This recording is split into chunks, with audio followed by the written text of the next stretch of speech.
அருட்பெரும் ஜோதி அருட்பெரும் ஜோதி தனிப்பெரும் கருணை அருட்பெரும் ஜோதி. ஓம் சங்கரலிங்காய நமக.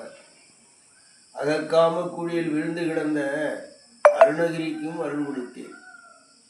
காட்டிலே வேட்டை ஆடி தெரிந்த கண்ணப்பருக்கும் காட்சி தந்தேன்.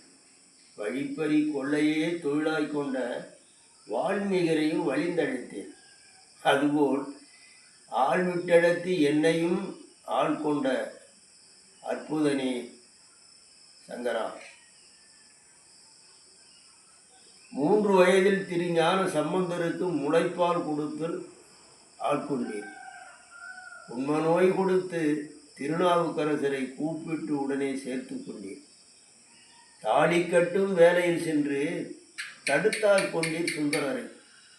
அதுபோல் ஆள் விட்டு அழைத்து என்னையும் ஆள் கொண்ட அற்புதனே குருவே வணங்குகின்றேன்.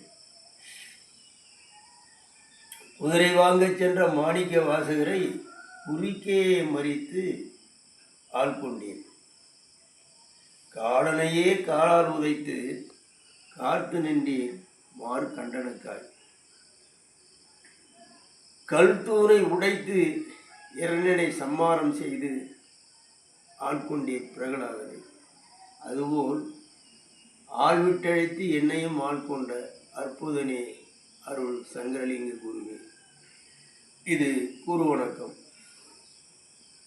இறைவன் நினைத்தால் சகதியில் கிடக்கக்கூடியவர்களை விட தூக்கி ஞானியாக்கி விடுகிறார், புனிதனாக்கி விடுகிறார். இது என்னுடைய அனுபவத்தில் உண்மை. விரைவிலேயே ஞானியாக பிறந்து வள்ளற் பெருமான் போல இது கருநீரடிக்கும் திருநீரம்மா என்று சொல்லி பிறந்தவர்களும் உண்டு. இயேசுநாதர் போல பிறந்தவர்களும் உண்டு. புத்தர் போல பிறந்தவர்களும் உண்டு. இது எப்படி என்றால், புத்தருக்கு வெள்ளை யானை அவருடைய தாய் வயிற்றில் வருவது போல கனவு கண்டுதான் புத்தர் பிறக்கிறார்.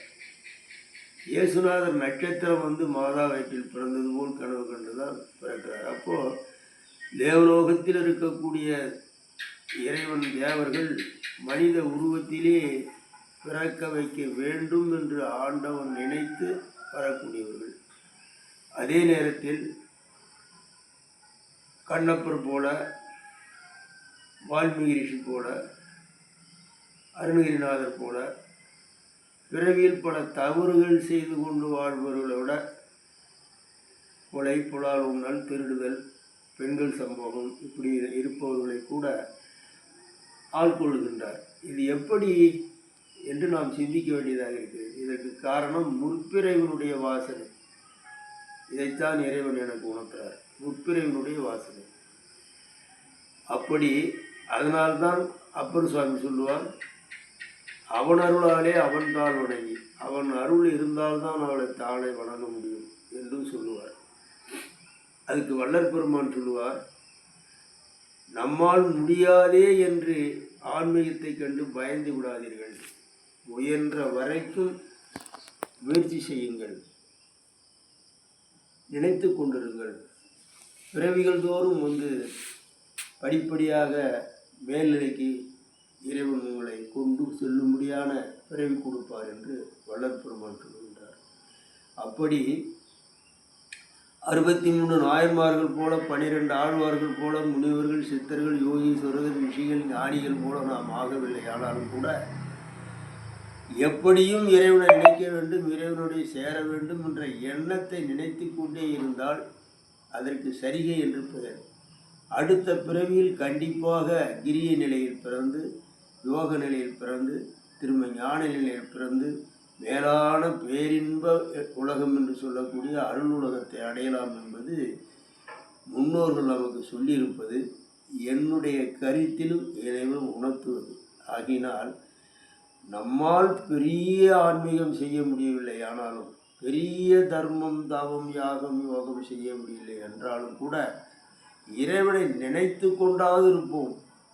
உண்மையோடு வாழ்வோம், ஒழுக்கத்தோடு வாழ்வோம், அன்போடு வாழ்வோம், பண்போடு வாழ்வோம், பணிவோடு வாழ்வோம், நீதியோடு வாழ்வோம், நேர்மையோடு வாழ்வோம், சத்தியத்தோடு வாழ்வோம், தர்மத்தோடு வாழ்வோம், ஜீவகாருண்யத்தோடு வாழ்வோம், பொது உணர்வோடு வாழ்வோம். கண்டிப்பாக இறைவன் நம்மளை கை கொடுத்து மேலே தூக்கி கொள்வார். நன்றி, வணக்கம். அருட்பெருஞ்சோதி அருட்பெருஞ்சோதி தனிப்பெருங்கருணை அருட்பெருஞ்சோதி. ஓம் சங்கரலிங்காய நமः.